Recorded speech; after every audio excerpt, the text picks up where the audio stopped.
energy was put in motion. Visualize in your mind a ball of energy, light, propelled through space. That energy, that light, is constantly changing because it's acting. And every instant it acts, it's affecting how it is propelled. Its direction, its velocity, its angle. Visualize this, because this is your consciousness. This arrow or beam of light that's moving through space is not moving through time, but instead through eternity. And it is the measurement of everything that you do. So if you can imagine that your physical body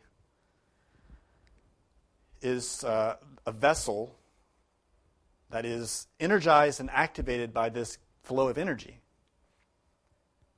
But look past the third dimension and imagine in your mind's eye a strip of film, like the old-fashioned movies, and in every frame of that film is an instant in time. What lets you see those frames? Light. Light passes through the frame to let you see it. And as you move that strip of film, there's motion, and you see yourself moving through life. But that strip of film has a beginning and an ending. Birth to death. Every frame of that film, which is every moment of your life, represents action. How that light passes through that frame of film, and the light is modified. And through that modification, you see the images. In other words, in every moment, we're transforming something. As that strip of film is moved across the ray of light, we have the illusion of life. We feel and believe that we are here and now living. But it is not real. Feels real, looks real. It is not. When you die, you'll understand that. When you awaken in the astral plane, you will understand that. When you have an experience with your soul, you will comprehend that this life is not the real life. It is that comprehension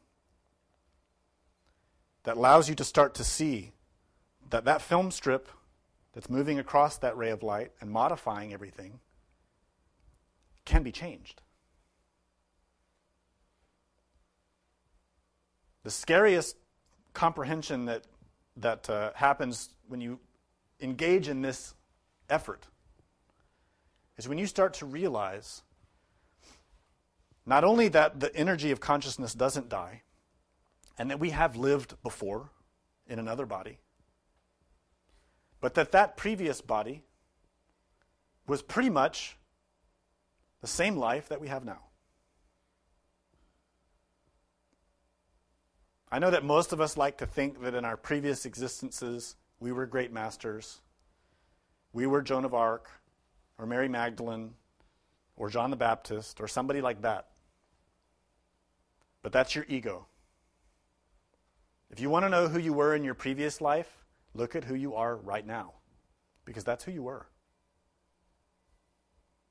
You were the same.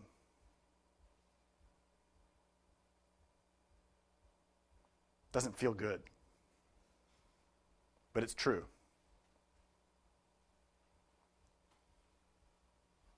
That film strip gets played over and over. This is a phenomenon that's called recurrence.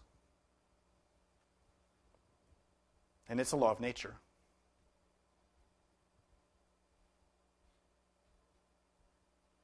The psychological tendencies that we have repeat again and again, from existence to existence. Yet, in each existence, they become more complicated. Is your life complicated now? or passes through phases of complication, those phases of complication were set up in your previous existences. Don't avoid them. Don't avoid looking at them.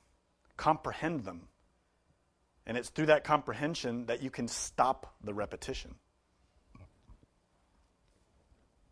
This is what's represented in this image. Singepa. There's another Mahasiddha. This Mahasiddha is represented with a vessel of water or liquid in his right hand and a peacock feather in his left. And on his head is a skull and a scroll, a scripture. This Mahasiddha is representing that through comprehension of death, through gnosis or knowledge, which is that scroll or scripture that he is always mindful of, comes the ability to equilibrate forces, which are his two arms. The liquid, the water, is very significant. It is also ambrosia and rita, which is related with sexual energy, but also all energy. It is knowledge. It is mayim in Hebrew. And you see that he's pouring this liquid out to a woman in the bottom corner. That woman is a disciple. In other words, he's giving his knowledge. Just a drop at a time to aid that disciple. And in his left hand, he has a peacock feather, which he holds very gingerly in a specific mudra or posture of his fingers. The peacock feather is a very significant symbol in all Asian traditions. The peacock represents, in Hinduism, Krishna, Christ. But in Tantra, the peacock is extremely important. The peacock, according to legend, eats poison. That's its food. And yet, look at what it does with that food. It eats poison, but creates the most beautiful display of feathers on any bird. The bird is related with the mind, the capacity to fly on the winds.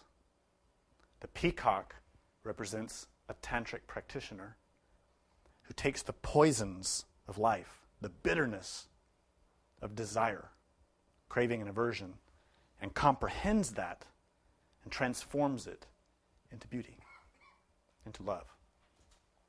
This is the meaning of Tantra.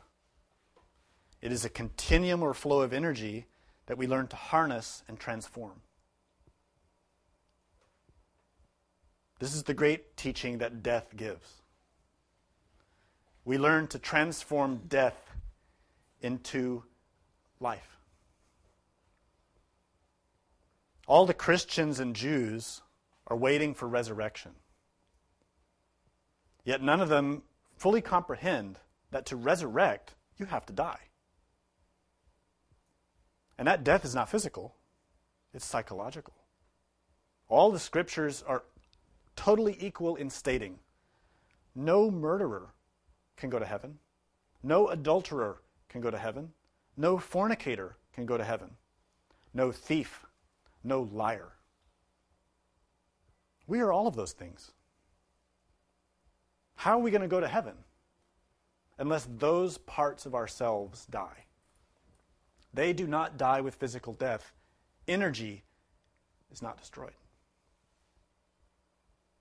Death doesn't destroy energy, it destroys the body. And it liberates the energy in the body. And that energy goes on. Death is not the end. Death is a doorway. We're ignorant of that doorway. We need to become cognizant of it.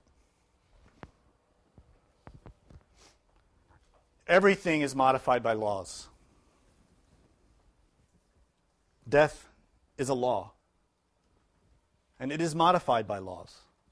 And what happens to us at death is controlled by laws, not belief. There are millions of people who firmly, deeply believe that when they die, they will go to heaven. But they don't know what happens until it happens. And they don't come back and tell us.